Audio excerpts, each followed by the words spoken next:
Well, I think it's important, first and foremost, to thank you for the nightlife in Mansfield, because I think without you, there wouldn't be one, would there? Do you know what I mean? I think they would. But it'd probably be different. Yeah. But no, they would be. But thank you. I'll take that. I'm rubbish at taking compliments. So. But no, it's whatever your formula is, whatever you do differently to other people, then obviously fair play and carry on doing it, because you seem to have staying power in places where other people don't. So I think how it works for me, and obviously I've got my business partner Paul, is that all we've ever done, there's never been any like master plan. It's always been we've always wanted to just create venues where we'd like to go to. Do you know what I mean? How many have you got now? It's like 7. 7 places. Yeah. They consist of bars, restaurants. Yeah, so we've got the Junction, which is a bar restaurant. We've got Line at Mansfield, Devonshire, Upper Langworth. That's nice. I went to well, I've been to them all, mate, to be honest. But the latest one's That's because you're greedy. Yeah. Nice food. That's where I went when I tried to be a vegan as well. They've got good vegan options, haven't they? Yeah, I mean the vegan thing sort of exploded, and then it's sort of calmed down a bit now. I don't think it's as trendy as it used to be. It's lockdown's not helped. I've been vegan for 6 years. Oh, have you? Yeah, and it's last sort of year or so, everything sort of really ramping up, and then lockdown happened, everything cut back. And do you wear leather shoes? I don't wear leather shoes. Good. I have a cork wallet. Oh dear! Oh God! I don't have leather watch straps. I've thought about it. No, because there's nothing more annoying, is there, when somebody comes into a restaurant and then they go, "Oh no, I'm vegan," and they've got a leather belt, which is absolutely fine. But then they've got a leather Burberry handbag and a pair of leather shoes, and you think, "Hang on, if you're going to do it, do it." And I get why people do it. Yep.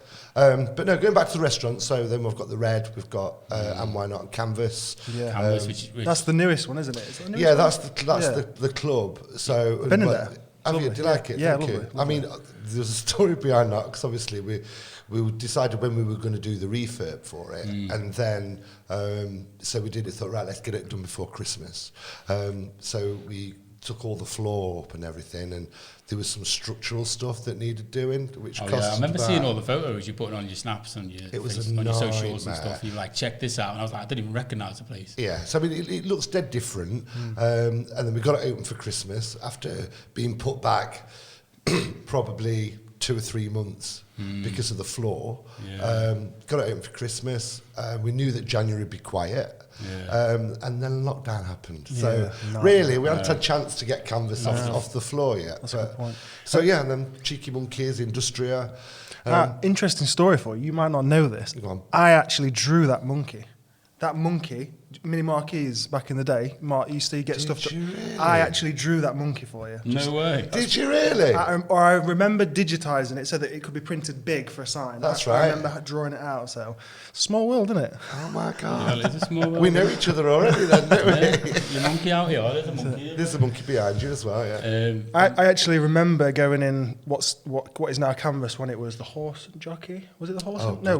Yeah. Was that when it was upstairs? Harvey's it was Right. upstairs, yeah. And I think the floor was bouncy back in those days. So, Yeah. do you know what I mean? Well, when we took it off, there were layers and layers and layers and layers of floors. So there was 5, I think. And when we took the first layer off, and then there's another layer, so we took another layer off, and then because we never did the floor as such when we bought it 20 years ago. And then we took another floor off. There was a layer of carpet. Then we took the carpet up. There was a layer of lino. So it'd been down there years and years and years. Was it always called Lake Lounge then, before Canvas? Or was it called something else? No, it was called Harvey's. Harvey's, It was and Horse then and Lake Jockey, and we changed it into the Lake Lounge. And the truth of the matter is, obviously, we did And Why Not, which is 20 years ago this year. Yeah. What, really? Yeah. Wow. Time just flies, 20 mate. years. That's crazy. Yeah. When I worked on the doors there, because obviously I worked originally, the story of how I met you was I was at on the doors at QI across the road, did that for about 5 or 6 months. Yeah. And then you used to come in every Sunday, you and Margot coming round. Didn't really know you guys at all. And then That's some great nights in there on Sunday. QI was good, man. And my boss turned around and says, Too much MDF for me, but he turned around and says, oh yeah, the owner of Lake Lounge across the road and And Why Not wants you to work over there. Do you mind doing it from next week? I was like, yeah, whatever, yeah. And then I went over there. I don't even remember, I was stood at the champagne bar, because as a doorman, door security, you rotate every 20 minutes. That's you know, right, yeah. And I was at the champagne bar. you came over and you were like, "You all right?" And I didn't know who you were. I just looked to the left and went, "All right." And you were like, "You having a good night? Or you enjoying the new job?" Or something along them lines. And I just turned around. I was like, "Do I know you?" And you were like, "Yeah, I'm the owner of the place." I was like, "Oh shit!" And I was like, "Oh right, yeah." And that was I remember that because that was the first time I really, it's like you introduced yourself to me sort of thing. And I was working for, you know what I mean? I was thinking, shit, this guy's paying my wages here, do you know what I mean? I love it. To be honest, it's one of my best things because obviously we use agency door staff as well, and from a really good company that we use. And I love it when they don't know. They don't know without the do you know who I am? But yeah, do you know it's a good feeling though. I hate all that. Yeah. I hate all that. It's not me at all. But I love it when they ask me to leave at end at night and stuff. That's like one of my favourite things. And I sort of go, and then I usually go really red. It takes a lot for me to go red, but I usually go really red and go, mate, kind of in place. Yeah, I'm really sorry, but I'm not going I think anywhere. it's time for you to go. Yeah, I'm not going anywhere. Yeah. So. Do you kind of have that kind of proactive approach to your establishments then? Will you go out on the floor and speak to the staff, and are you very kind of proactive like that? Yeah, and I think that's it's important, because I mean I always say that we're like a big dysfunctional family. Do you know what I mean? And we are. But but so positive though. There's never really any negative energy or anything. This is what I say. I think that you just got to, when I've ever gone to work, I've always wanted to go to work, love what I do, and I want all our staff. I mean, our staff are incredible. Do you know what I mean? They're a great team, and especially through all COVID and stuff, they've been superb. And I'm blessed. We're blessed that they're so good. But no, we all get on, and I'll collect glasses if I have to collect glasses, and I'll go and put my hand down the toilet, although Damien will probably watch this. I won't do that actually, but I would if I needed to. If I needed to, I would, and I think that's important. I think so as well. I think that you've got to get on ground level because I think there's lots of people who run companies that are not on ground level, and they get completely lost in detached from the business. Yeah. And then when you're looking at all these places that are suddenly going bust, like your Frankie and Benny's and your Chiquitos and stuff like that we have in Mansfield.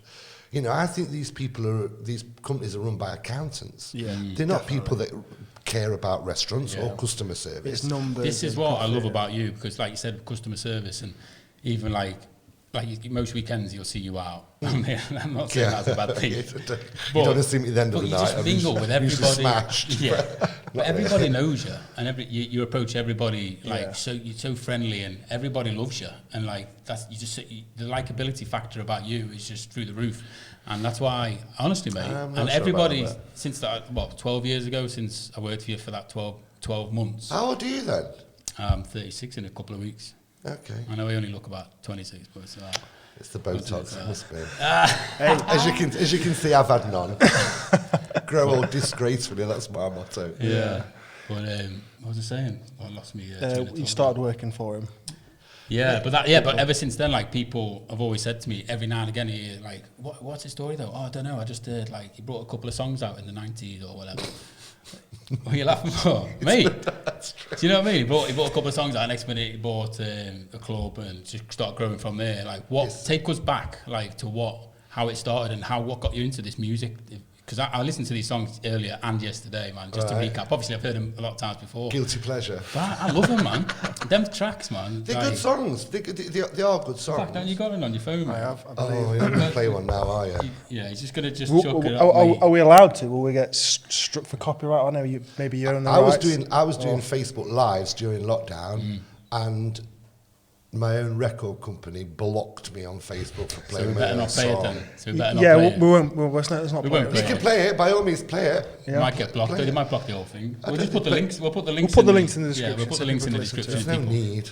But go on. Yeah. Fantastic. And I think them dance songs still got relevant. They still got relevance today, and I think when you hear of old dance songs that have been remastered, honestly, man, I think yours should be like so bad. Do you still do anything, or have you still got an interest in kind of making music or anything like that? Making music, I have got an interest in it, and to be honest, I love music. I have to listen to music every single day. Yeah. Because if I didn't, I'd feel like something was missing. Really? Do you know? Oh, yeah. Yeah. Because if you look at music can give you so many different emotions, can't it? You know? Definitely. And it can also, it tags to memories. 100%, So yeah. there's things like, you know, when you split up with your partner or you had a really good time or a sad time, you know, there's always songs that you can go to that, you relate. that can take you back there and then. And I think, you know, the songs that we brought out in the 90s, you know, for a lot of people, they're go-to songs for remind you of that places, which I'm dead grateful for. But music, I got into music when I was 17. So I met Gary, who's sat in this room somewhere. You can't see him. Yeah, he's off camera at the minute. He's off camera. Shout hello, Gary. Hello, Gary. So Gary was working at the Co-op, and I went to the Co-op on work experience. Yeah.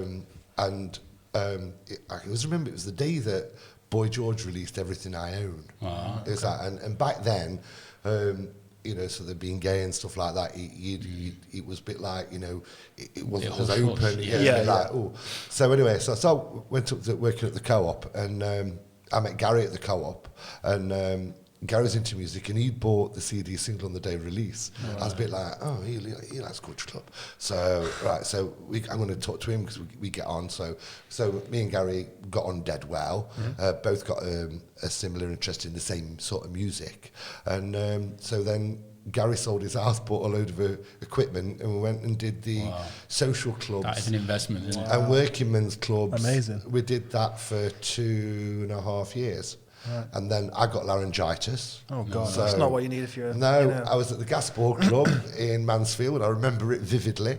And I was halfway through Sacrifice by Elton John, and it's like somebody had switched a switch and my voice went off. Oh dear. So that's when I started working at Limos. As it was then. That's on your YouTube page, isn't it? When you were singing on the stage, and everyone's going, do you want it back on? Get it back on. Yeah, Jono Edwards. So that's what happened then. So the music started with Gary, and then Gary went and got his own studio and stuff. So we did tracks for a company called Rumour Records. So we had some quite good success on the sort of the dance high energy scene.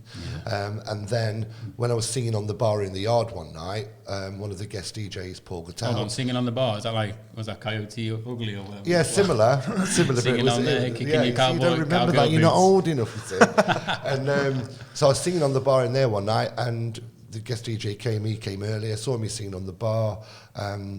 Then his manager rang me up on the Monday and said, could I go down to London on the Wednesday to record Sound of Eden? So I went down, recorded that, and there's an interesting story behind that, because before I joined the band, the guy from D-Ream, he'd sang that song, Sound of Eden. He'd sang that first.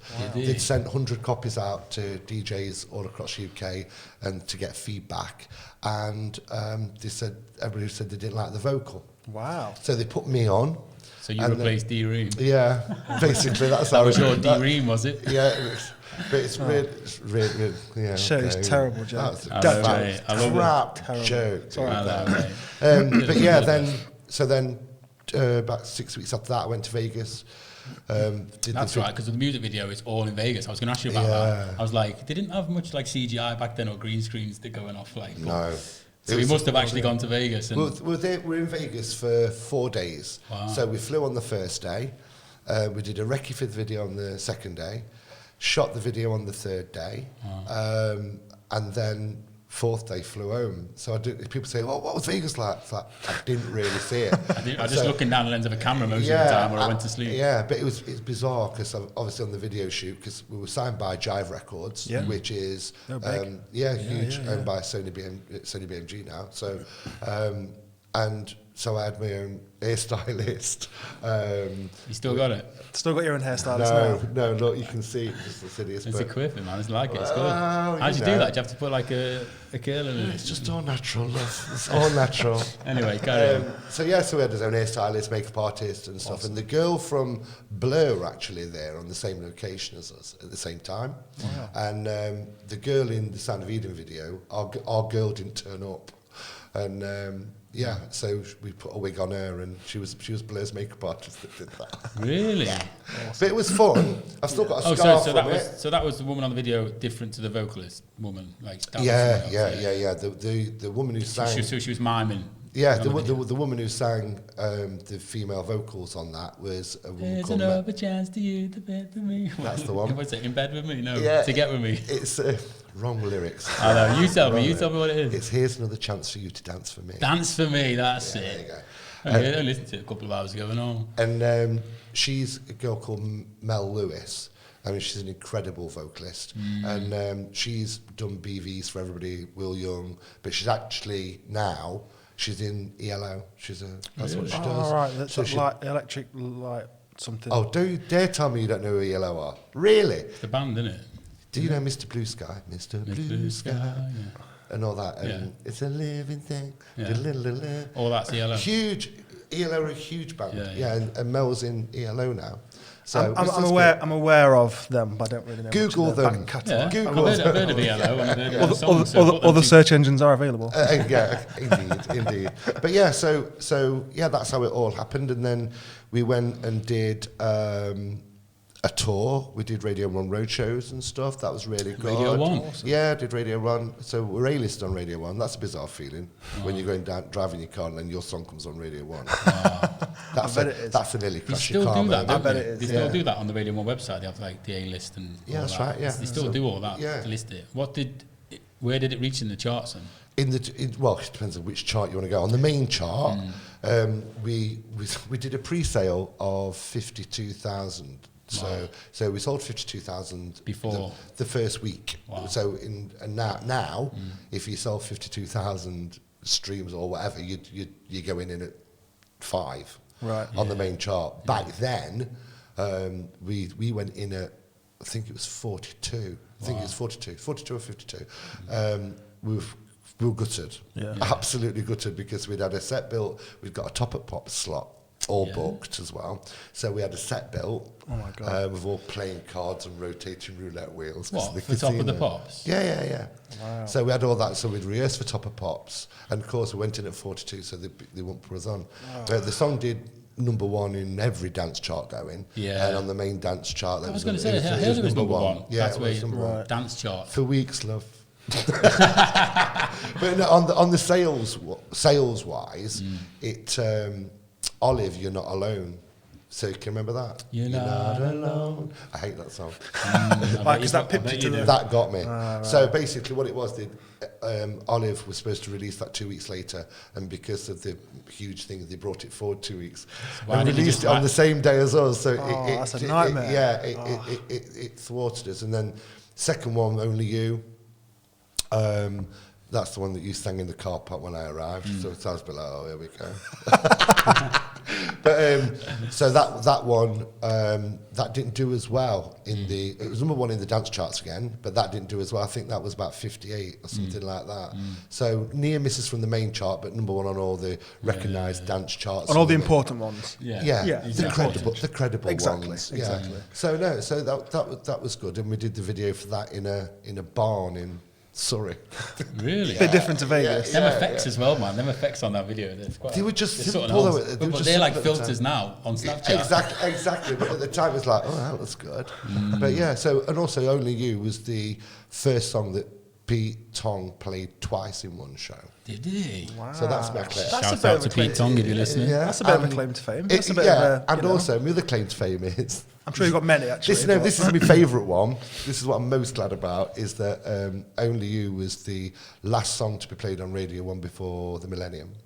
Wow. Really? Really? Yeah, so That's crazy. So that went into Big Ben's chimes on No Radio way. 1. Yeah. That's a pretty... Yeah. Wow. So, chuffed with That's what that. you call fucking awesome, man. Yeah, chuffed with that. But I didn't know. My brother rang me up. I was doing old. Yeah, because they don't notify you when they're going to play a song. Yeah, They just do it. Oh, Glyn rang me and went, you're on Radio 1 now. I'm like, really?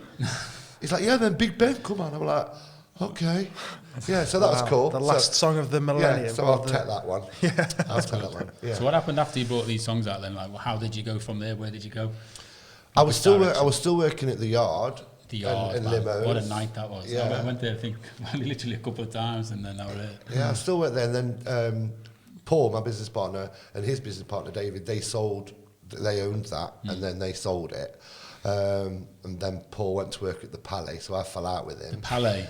Yeah, Yeah, which turned into QI. Yeah, Right, oh, yeah. it was It's all Coyote. sorts. The Coyote, Yeah. Coyote Wild. That was it. Yeah, I mean, they ruined that place when they did Coyote Wild. They put a staircase right in the middle of that beautiful big room. Yeah. Furious, So I where's was. that space gone? Yeah, it's ridiculous. I'm surprised you haven't bought that place. Mate, what there is you happening with that place? I've heard once something gets shut down, isn't it 10 years it can't get touched or something for the license? No. Or, No. Straight away. No. is it? Or is it structural integrity? I don't think it might be. It does something. No, what happened? Depends what it was shut down for, I think. No, it was the...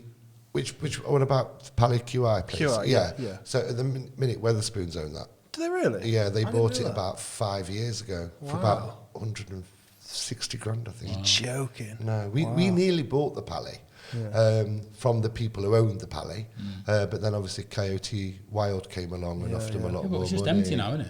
Yeah, just- it was- well, the plan is, if you look on planning, they're going to knock it down and they've got to keep the frontage. Got to keep the front. And then the plan is to build a beer garden on the back for the Stag and Pheasant and Winterfrost, which they're knocking into one. So what's happening with... Really? Wasn't... Interesting. What about the... If it happens now, COVID, of Well, course. that's Yeah, I remember a couple of years ago you were on about something about the yard reopening and stuff, and like asking people what you reckon and stuff. And I seen loads of people when I parked around the back, loads of builders going in with plasterboards and that, and I thought, hey, what's going on here? Is this I mean, lots of people. There's a covenant on that building. Right. So when David and Paul sold it, they sold it to Luminar Leisure, which was Northern Leisure at the time, and then it all merged into one, and all went wrong. But they closed Limos and they closed the Village because obviously these big PLCs, they've got like brands they have to push, and obviously they just built Chicago Rock and Liquid, same company, and they were their new brands. So that means when Northern Leisure and Liquid merged, they'd got 4 places in one. Right. In one town. So there was nothing. They'd shut them down just because they had too many places under one company. I think that's why they did it. It's purely for that. And and I just think what would have happened if Limos had kept going. But in one way, I'm glad it's not. Right. I know that sounds wrong, but like memory, leave it as it was. It can just leave it be. Yeah. Do you know what I mean? And it's, I think I only ever went in twice after I'd left, and that was a weird feeling. But so I grew up there. I grew up there, and I've got that place to thank for so many memories and what I've learned. So many opportunities maybe as well came from that place. Absolutely, and what I've learned. So then, so after that. Paul came to me and said, look, shall we do something together? So I said, yeah, because I was talking to him again then by that point. We used to go to Red and do quiz night. Oh, right. Yeah. You'd not fallen out with him. You'd forgiven him for... Yeah, proper forgiven him for going to work at Pally. Yeah. And then, so he said to me, let's go and look at the Orson jockey. And I said, what? Are you mental? Are you mental? And he's like, no, come and have a look. So I went in and then... As soon as I walked in, it just felt, we can do something with this. Cool. So that's what we did. But when we opened the late lounge, we'd completely run out of money. So again, that's why we never touched the floor. Going back to the floor, we never touched the floor. That was the original Harvey's floor. It grew from there. And then we knew we wanted another bar. And then Paul said, let's turn that pram shop into a shop bar. So I was like, what? Oh, yeah, of course, yeah. Yeah. So we'd been to Bar in Manchester, and David, he'd been to Bar, and he's like, oh, this great concept, blah, blah, blah. So we went and had a look, and it was like Cheeky Monkeys. That's what Cheeky Monkeys. So we did that.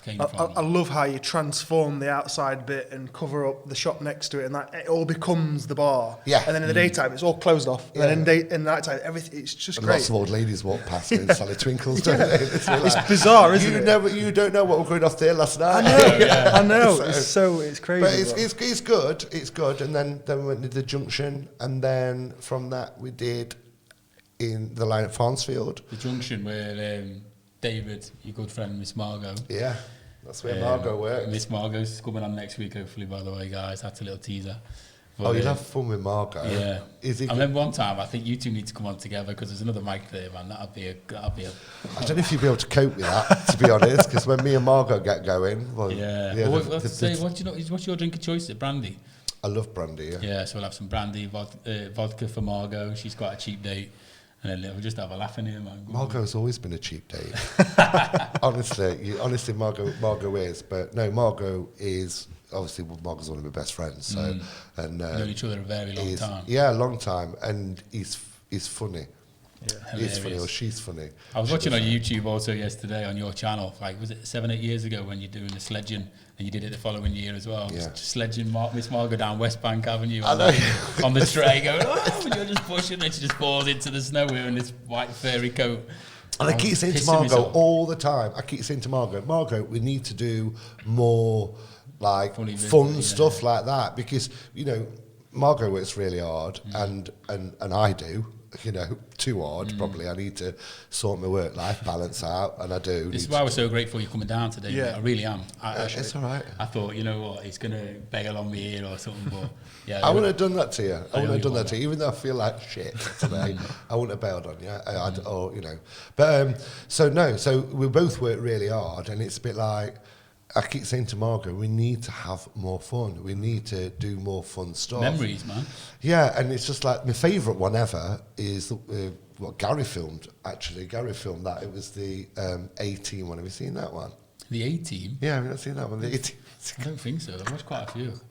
The A-Team, that's not on your YouTube page? I might have deleted it. I've had to delete a few, because you know, times change, don't they? Yeah. Times change, and you think, oh, hang on a minute, you can't say that now. When was that one recorded then? What was that, a few years ago? Like? We went running around the res. I was dressed up in... What? It's going to get funny. I was dressed up in... I've got like camouflage stuff on, and we come up with this idea to try and... Because Margot had like 6 weeks off from being in Cheekies on a Sunday. And so we come up with, how do we launch that Margot's back? So we did this video called Finding Margot. And I think, well, for me, it's one of the funniest ever. Man, I'll have to track that down. You'll have to send me that. We found Margot in the shed. If it was on the internet, all right. If it was on the internet, it'll still be on the internet somewhere. I'm sure it is. There'll be a copy of it somewhere. I think it is there. Even if you've deleted it, there'll probably still be a copy. I think it's called... Is it still there, Gary? Yeah, it's Finding Margot. That's my favourite. That's my favourite. Some of them, you know, when she's doing the cookery ones, have you seen them? The cookery ones are hilarious, yeah. One of your Butlins, and like...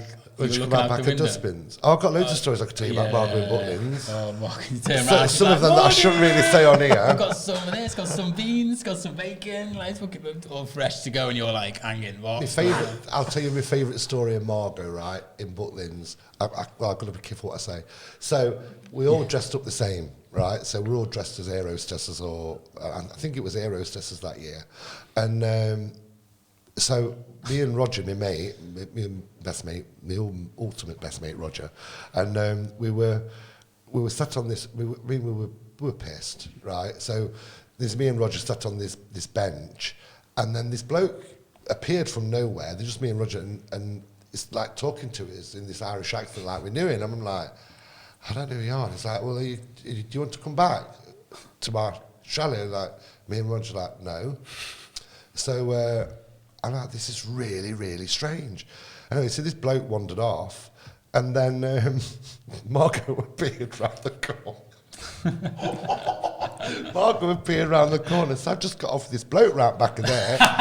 So obviously we dressed the same, we've got the same hair, same makeup, everything. Oh, so obviously this bloke's clearly blooded, and obviously just had a two-tarte with Margot, and then come round and thought it was me. Wow, that is brilliant, though, isn't it? Even though, you know, bearing in mind, I am probably 2 foot taller, I'm probably 5 stone lighter. But what time was this, like 2 in the morning? And some. Yeah, and some. And this was kick-out time. Yeah. So Butlins never shuts off, does it? This poor bloke dressed as the Pope is going to think, hang on a minute, what I'm doing. Crazy. All good memories there, stories for days. I could go on and on and on, but you probably won't want any of it on the internet. Oh, mate, it doesn't matter, does it? Podcast. Well, you say that. You say that on the podcast, it doesn't really matter, does it? But just wanted to say something very quickly. Going back to you and business and things like that, from a customer service point of view, obviously you said that's important to you and things like that. Well, I've just finished a book, and that goes on a lot about how, as like the modern day society, we've got used to and we accept really bad customer service. Like you'll be on hold for 25 minutes to your bank or something, and we're just like, we'll put up with it. So it is nice that, and that's probably another reason why, you have had such success with your establishments, because that does get lost. I've been in places before that, for food, and I don't eat meat and dairy and stuff like that, so I'll always ask certain questions, and sometimes you get, pushback, or they'll have an attitude with you and stuff like that, and you just think there's no need to be like that, Customer service at the forefront of what you do, I think fantastic. I think customer service demands loyalty, or it returns loyalty to you. Yeah, definitely. And I think that how can I put it? The way you said earlier, going back down to everybody's level and all on the same level. Yeah, but everyone's equal. I wouldn't expect anybody to come into one of our restaurants and not be treated the way that I would expect to be treated. Yeah. And it is that. Yeah. So, and it's like, when something's going wrong, I mean, we don't always get it right. I'll be honest with you there, guys. We don't always get it right. We're only human, aren't we? But if we get it wrong, then we do everything we can to put it right, so the customer leaves happy. Do you know what I mean? So, or I can, after the event, well, every experience I've had, I've just got to say, in your restaurants, even the pubs and clubs as well, but even the food, like we say, back to the food, it's just fantastic. I went to the Red probably about 3-4 weeks ago. Got a sirloin steak, mate. Literally one of the best I've ever had. I'm not even joking. It was just lovely. It was fantastic. Like you say, this customer service is so good. Yeah, the staff are so friendly. It's important. But you're right on what you're saying about customer service, because one of the things that really annoys me, and I probably shouldn't say it, but I'm going to say it anyway, is that one of my biggest pet hates is Wetherspoons. Okay. Right. Yeah, is it cheaper there, I've heard, because they don't pay an entertainment license? That's what I've heard. So that's why they don't have music. It's so quiet. Yeah, they put the drinks on. Yeah, a music license costs thousands for a pub. But that's why I don't go in there. I need music. Like going back to what you said, I need music. Wetherspoons is a great brand. Yeah. Do you know, it's a successful brand. I get it. I totally get it. So, and would I like to own Wetherspoons? No, I wouldn't, and that's true, because for me personally, and the same with Paul, we have only invested in, created things that we believe in. Do I believe in the brand of Wetherspoons? Then, like I say, it's successful, so that's fair enough. But what I hate about Wetherspoons is, I think that Wetherspoons are the Tesco of the high street. Yeah.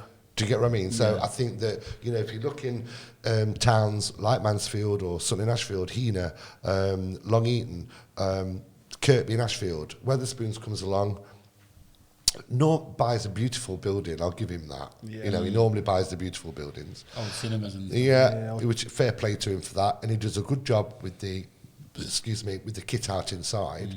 But then he just traipses over everybody, all and sundry on price. And I know I've got some good friends that work at Wetherspoons. John Prevel from the Stag and Pheasant, he's a friend of mine. And they're supposed to be a decent company to work for, contrary to what you read in about the COVID exactly. stuff. You've still got to be friendly to other businesses and stuff like that. You still got to support each other, or is it always like a dog-eat-dog world? How is that? No, it's not. I mean, competition's competition, and it's always. I think competition is healthy. Yeah. Well, it's certainly in terms of what you do. If you've got one establishment on a high street and there's no other establishments, you're probably not going to run. It's not going to be that successful. If there's places where people can go to, then it encourages more people generally to come to those destinations. It encourages more people to. It encourages us to up his game. Try harder. It's like us with Il Rosso. People think that we ate Il Rosso and stuff, which is not true. Oh, because the Reds used to own the same. No, it's not that at all. People think there's a big rivalry between us and Il Rosso. That's not true. Other end of town. It's not even next door. But I spoke to Lee through lockdown and stuff, and I've got a lot of respect for Lee Everett. If you look about what contribution we've put into the town, you've got to look at what people like Lee Everett's put in and what people like Cliff from Lexus has put in. They've been around as long as me and a lot longer. He's invested a lot in that place over the years as well. Where? In Lexus? Yeah. Oh, yeah. What's it now? Levels, it's called. It's Lexus. Lexus again, It's Lexus isn't it? It changed its name a few times. I mean, and next door is Rush. And everyone starts off going into Rush and then goes through the door and they go in there. But last time I went in there, I'm just saying, like, the ages were like 18. They seemed to me 18 to 21. And I was just like, that's fine. That's what his target market is. Yeah, but not for me. But you say that now, but when you're in the Palais, and you're in your QI, you were that age. Yeah. So some of this your age now, they probably would have gone into QI then, it's for the kids. But wasn't there a thing, or am I just making this up, where Lake Lounge... I need to finish with Wetherspoon's rant as well. Oh, sorry. You finish that first. Yeah, finish that first. Go on, sorry. Sorry, because all it was that I was just referring to what you're saying about customer service, because what I don't like is that even though the breakfast is $2.99, or you can have a mixed grill for $5.99, or a big out of a bag, right? Out of a bag, which we know that everybody knows. Did they reuse the bags? I don't know. Is it a reusable one? I would imagine. I would imagine. So I'm sure they could. Is it a bag for life? But I don't know. It could well be. Well, it won't last long in a microwave for 3 minutes, will it? But anyway, people accept it. So if you do have a bad meal, I mean, I've had some meals in Wetherspoons that are great. Yeah. You know, I went to Wetherspoons in Bournemouth only 2 weeks ago, and we had some food. Was it great? No, it wasn't. Was it edible? Was it edible? Yes. Was it value for money for what we paid? Yes, it was. Yeah. But when you have a bad meal in Wetherspoons, this is what really annoys me. People go, "Oh, well, it's Wetherspoons, isn't it?"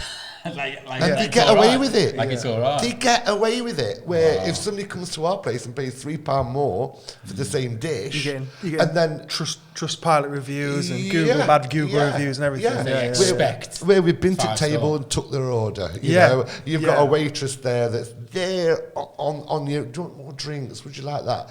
Where you go to Wetherspoons, order at the bar. What table? Pick your own knife and fork. What table? Pre-COVID. That one in the corner. I'll find Pre-COVID, obviously. And then, you know, you can fetch your own sachet and go and fetch your own this and fetch your own that. I know. I actually went to Wetherspoons just before lockdown. They just released the Beyond Burger, which is the plant-based burger. So and it's my favourite burger. I thought, I've got to go and try it. They crucified it. They did not do a very good job of cooking it. Now, it was literally the day they started doing it. Maybe the chefs needed a bit of time to adjust and everything, but you can get the same one from Capo, and it's fantastic. You said that, they're a decent brand. You know, the lounges, they're doing really well. Yeah. The Capo thing. Yeah, I like Capo. I went to Capo last week. It's all right. Good vegan. I think you should go to Why Not instead. Yeah. As long as you've got good vegan options, I'm there. We've got a vegan menu. Okay. Yeah, we've got a vegan burger. Try that out, mate. We'll do it. Let's try it. You keep telling me to try one of these burgers, but... So yeah, that's my Wetherspoons thing anyway. No, I understand that. I agree. But people put up with it. Yeah. Because it's Wetherspoons. Because it's kind of cheap and cheerful and all that. Yeah. Yeah. So if you go on, it's like you get what you pay for, like sort of thing. Yeah, but I think you do in most things. I think you get what you pay for. Exactly. Yeah. Exactly. So it works in both. I wonder why. I wonder why Wetherspoons gets that sort of get out of jail free card. Then I wonder why they get to. Oh, it's only Wetherspoons. Because it's cheap. I know, but there's lots of places that are cheap. Like if you go to McDonald's and buy some food and it's bad, some people will still kick off about it. Like I'm sure, but I'm sure Wetherspoons will still get people complain. I suppose, they will get, like you say, do the reviews on the websites. And It's probably made people have parted with less cash, so they don't feel less angry. And, that's what I mean. So I think that people think, oh well, it was only £3, or it was only a £5, and I got a free pint. You know. Anyway, let's take it back a little bit further, because I want to know personally, like, and I think a few more people out there, what was it like for you growing up? Because you were, like, it was a big family, wasn't it? You got quite a few siblings. I've got 3 brothers. Yeah. 3 brothers. So there's 4 of you. Yeah. And what, you like the middle one or something? There's our Glyn, who's the eldest, and then 2 or 3 years later came our Andrew, and then 5 years later came me, and then 5 years later came our Matthew. Wow. So I'm the middle What was child. that like? So you picking on the younger and they were picking on you? No, to be honest, people say, did you have a bad childhood? No, I didn't. I had my parents split up when I was 13, and we had a bit of a rough patch there as a family. You've like got to stick together. Like any family would do when a family breaks apart. But, you know, I'm lucky that I've had a loving mother and a loving father. You know, did we have money? No.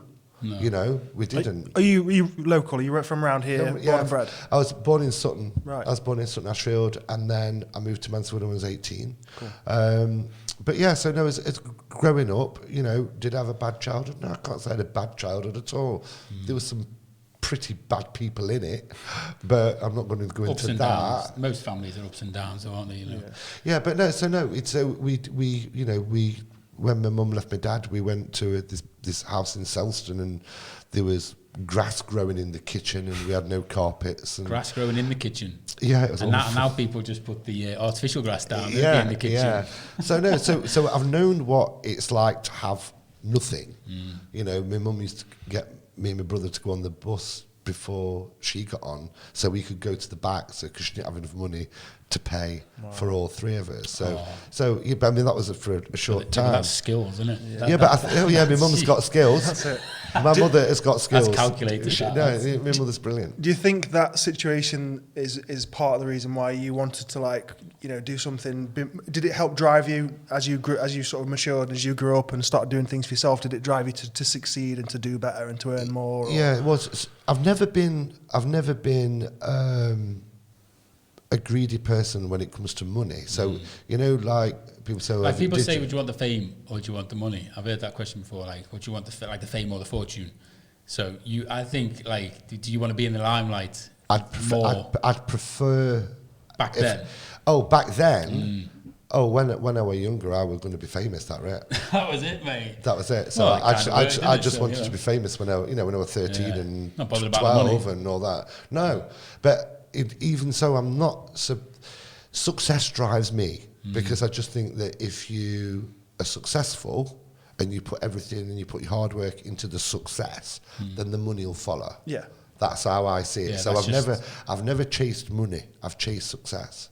So if we do a, that's a good tip for everyone listening, isn't it? It's a very.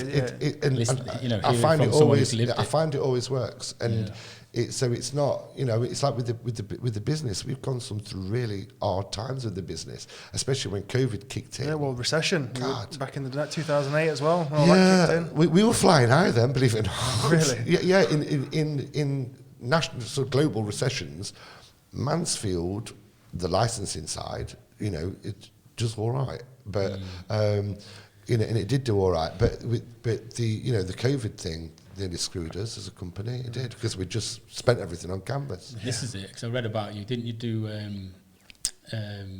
something like a little post or something on for the Nottingham Post or something, the newspaper? Or I read it on the internet the other day. Right.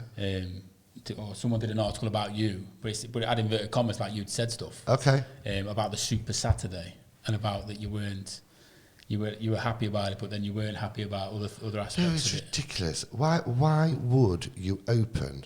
Right. Why would you? Right. So let's roll it back, right, guys. See, I was right. Here we go.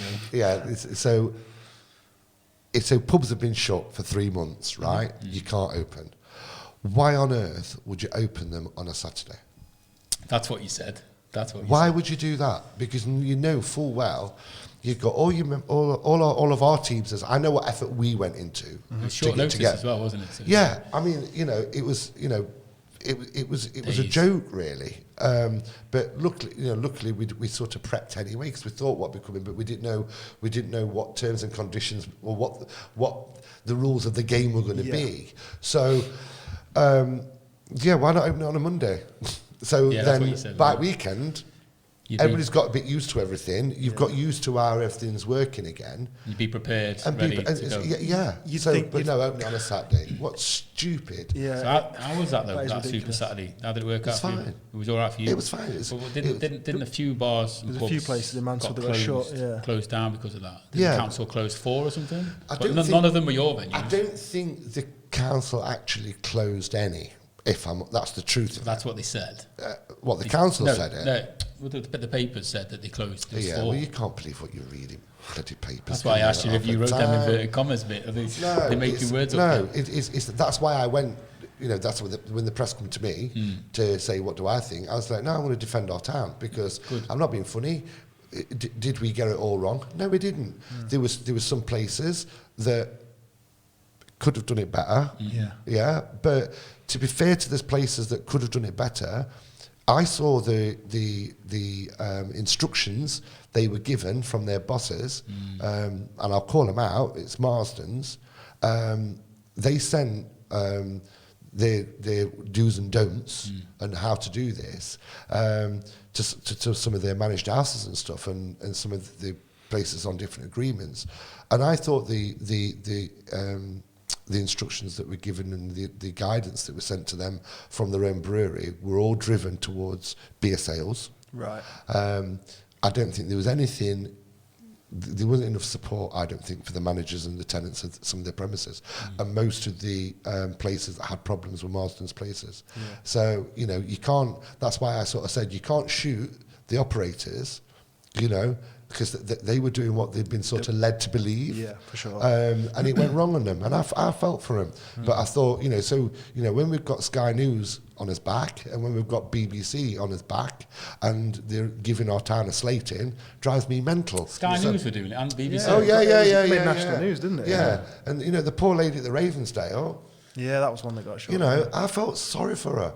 And, you know, but anyway, she's fine now, and she was fine from then after, because we didn't know what we were going to expect. But you know, like I say, the guidance that they were given was shocking. Yeah. I thought, you know, and you're only as good as the set instructions and that you're working from, aren't you? Really? Yeah, because you know, some of these operators have not got years and years of experience. You know, and in a COVID situation, not a lot of us have got experience at all. No, we're all novices to it. Definitely. But yeah, it was a bit grim. But I just won't have the town slagged off for no reason. Yeah. So I'm first one to say shut up.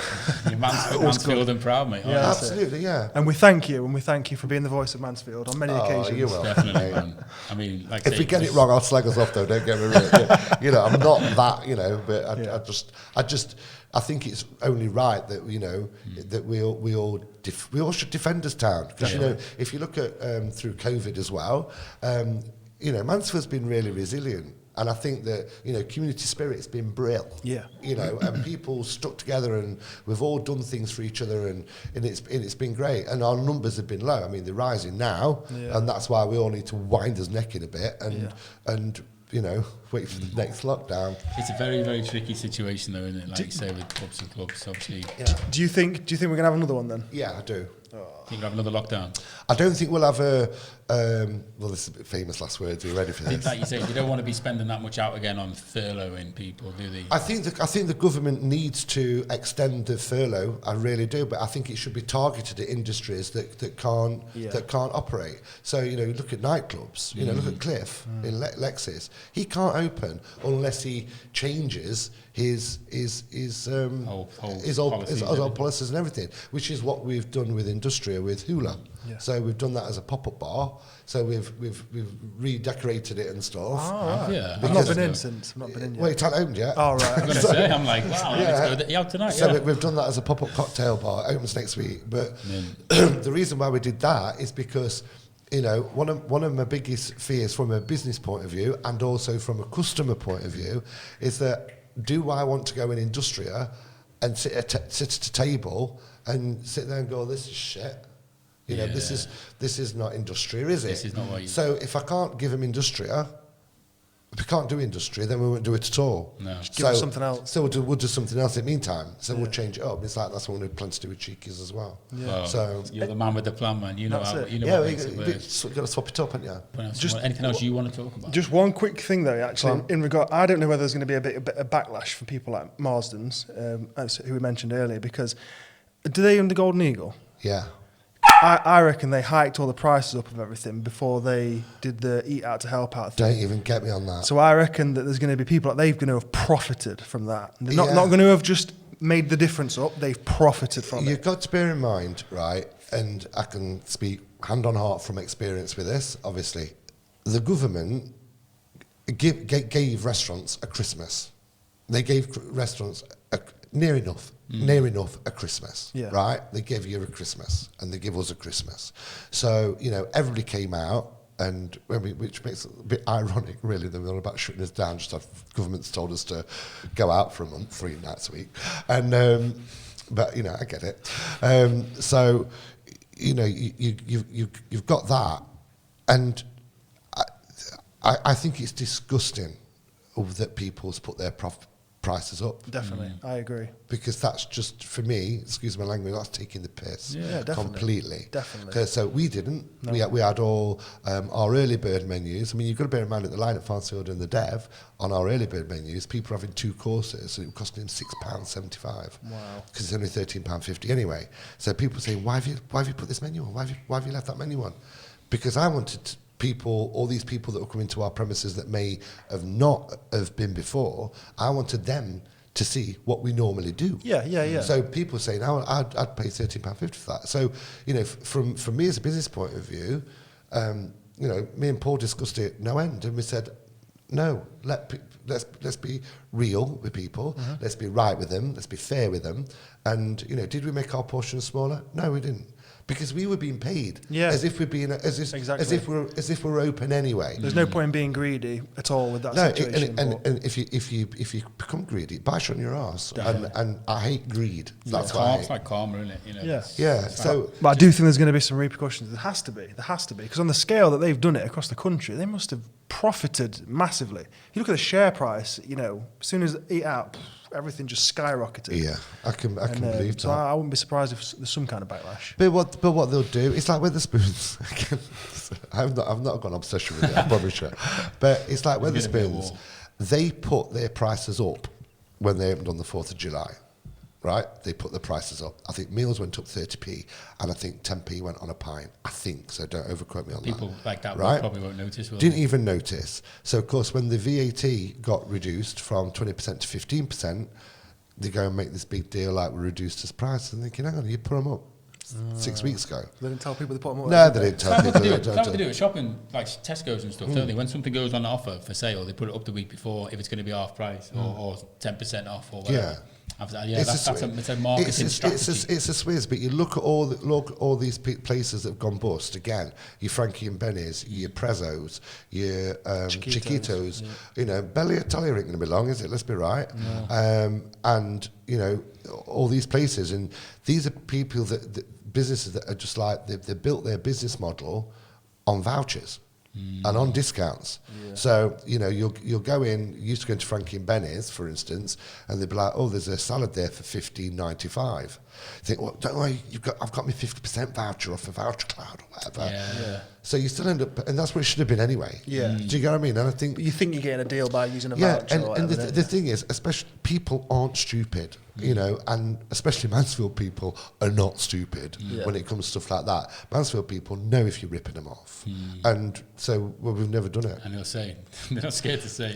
And going back to what we said at the very start, that's possibly part of your winning formula then, sir, isn't it? Because if you're not ripping people off, focusing on customer service and making places where that you would like to go, it seems to have worked, anyway. Yeah, it's working thus far, touch wood. I mean, like I say, it's been a rocky road, and who knows where we'll end up? Who knows? You know, we don't know, do we? But, you know... Is there anything in the pipeline then? Nothing that you're thinking about expanding even more? Because obviously over the years, you've obviously got one, then another, then another.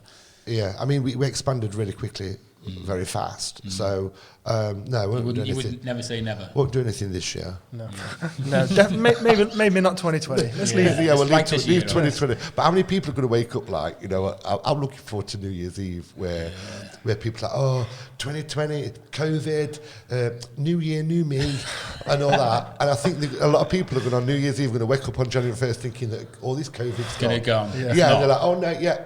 Oh, it's still about, right? It's still about, yeah. So, no, I just think it's same with any business. I think that if you're fair with people, if you care about it, and I think if you look after people, they'll look after you. And if you don't rip them off and give them good service, then I think they're just simple things that we stick by. Or we're seeing people just on a level. I mean, I respect people more. Obviously, you give people a lot of respect. I respect everybody.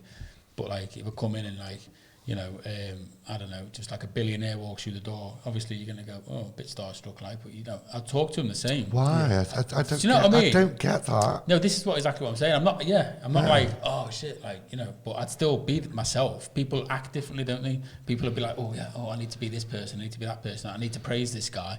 Why do you? You don't have to do, like you say, you don't have to be like that. I talk to him just like I would you. We all bleed and shit the same. That's it. Exactly. It's just societal pressures, isn't it? And peer pressures and things like that, I think, isn't it, for generally? But that's great coming from you, because obviously, like exactly what you just said, because you are like successful, and like you said, you get down to everyone's level, like everyone's on the same level, and that's how I believe, and I think that's what you just said about you are. That's how you're successful. Do you know what I mean? But how rude would it be? How rude and offensive would it be for me to expect that I'm any different? But so many people do. They do.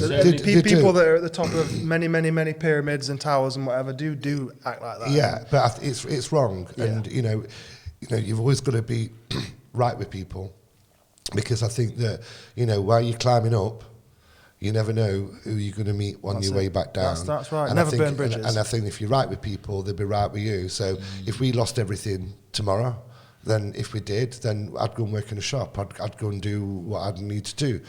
Would I feel like, you know, would I feel a failure? I don't think I would. I just think I'd do what needs to be done. It's just a new chapter. It would just be a new chapter, wouldn't it? Yeah. And if people said to me, oh, Jono Edwards, what are you doing working in Primark? I'd be like, selling clothes. I'm having a right laugh, thanks. And I love her. She's funny. Mandy over there. And I'd be like, we're just having a grin, and I'm getting some money, and then I'm working. Yeah. Do you know what I mean? You couldn't just do nothing. You couldn't just like, sit on the thing is with me, I've got respect for people who's been successful in whatever they do. So whether you're a successful parent or you're a successful part-time working, if you've got to do what's good for you. And I think that you know, there's different levels of what people do. Some people go and make millions, and some people don't make millions. And you don't have to make millions to feel rich. No. Do you know what I mean? I think that's very important. I personally believe that it's not a big part of money that makes you wealthy. It's having full control over your own time. Yeah.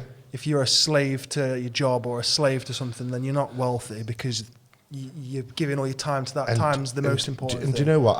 I'm probably a bit of a victim of, not a victim of it, I've done it myself, but you know, I'm a bit of a slave to my work, and that's something that I need to address with myself. Mate, this is what I've been saying. You've got plenty of people working for you, so I suppose you could. I could, but you know, some people say I'm a control freak, and I'm not a control freak. You just love your job. I care. Yeah. I just absolutely care about what I do. So I'm a bit like, so if I'm like a meerkat at work, I'm like that. Prairie dogging. Do you know what I mean? What's happening? Yeah. So, but you know, I mean, I'm lucky. You know, and Paul's lucky, and he'll tell you the same. You know, I mean, me and him, we've been business partners 20 years. We don't fall out. Wow, that's really good. That's, you know, we have strong discussions, but we like, you know, we've had arguments. But like, let's continue this tomorrow when we calm down. Yeah, but no, we don't never get that far. Good. Because I always get my own way. I'm joking. I don't. You know, because I'm a creative person and I'm always wanting to create. Paul is the one that does keep me grounded. But we like chalk and cheese, and for us, it works. And that's testament to his working 20 years and together and stuff. And you know, that's where it is. How long it'll carry on for, who knows? Do I want to retire?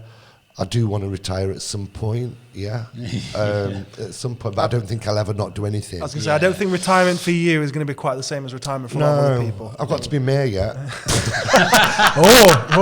Interesting. I'm joking. All jokes aside, if you did run for something like that, that would be dangerous, because you would be the mayor. No, it wouldn't. It'd be dangerous in the fact that I'd probably last 3 months because I'd say something really wrong. Yeah, it's not like Kanye West running for president. No. But I mean, to be honest with you, part of me would love a go at it. Yeah. But not. I think it would be really wrong to do that while I've still got businesses in town. Possibly. Yeah. It looked like you don't want to do it right now. No, Yeah. no. Do that. But yes, I'd love to go and get stuck in with some stuff to develop stuff. So if anyone wants to start a petition to get this guy as a mayor of Mansfield, feel free. No. Not. I think the chains would suit me though, do you? After After I've lost a couple of stones. Although a mayor, not the mayor we've got now, maybe the one before that I can't remember, got into quite a bit of trouble for wearing those chains a bit too often. So. Oh Really? yeah, well, what happened there?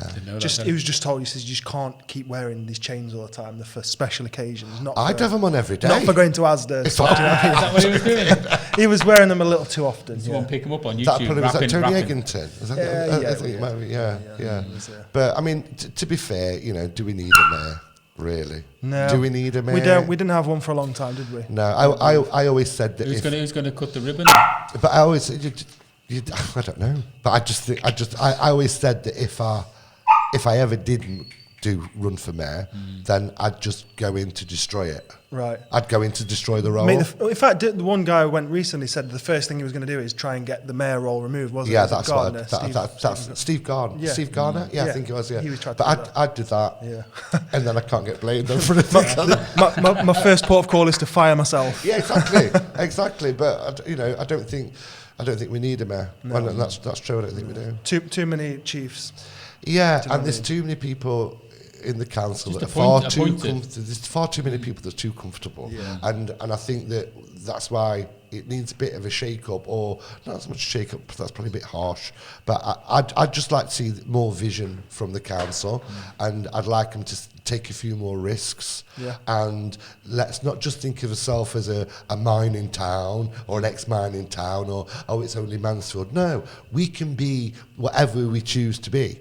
So let's get a vision of it, what we're going to do, and let's make it work. It can happen, and there's people in the town that want to make it happen and want to change it, and that's the way. That's what I'm into. I'm into change and changing stuff about. Change for the better. Yeah, definitely. Change is good. Yeah. Inspiring stuff. Thank you very much. You're welcome. You're welcome. Thank you for coming on the show. Yeah, Jono. thank you, sir. Thank you. If anyone obviously wants to get some really nice food, they know where to find you. That's man. it. Yeah. We'll have a good night. We'll put some links in the description to where your places. Where the spoons. Yeah. Maybe not Wetherspoons. So and if anybody's got any comments about anything that's been said, obviously drop that in the comments section below. And if you like this, drop a like, subscribe, share, and all that stuff. Yeah, all that ding dong. What did you do? All the Ring ding the bell. Ding ding. Nice, something like that. Yeah. Nice one. That's what all the. Oh, listen, good luck with Margot if you get Margot next week, boys. Yeah. Well, why we need it? Are you going to get Margot, or are you going to get David? We're going to get Margot, and we're getting some vodka and some Coke. Coke. You'll need a stronger light than that. Love you really, Mark. Cool. Thank you very much. Right. Thanks for watching, everybody. Thanks for listening. Take care. Thanks for coming Cheers, in. guys. Take care. Take care. Marvelous. Fantastic. Good You're stuff. welcome. And that's a wrap.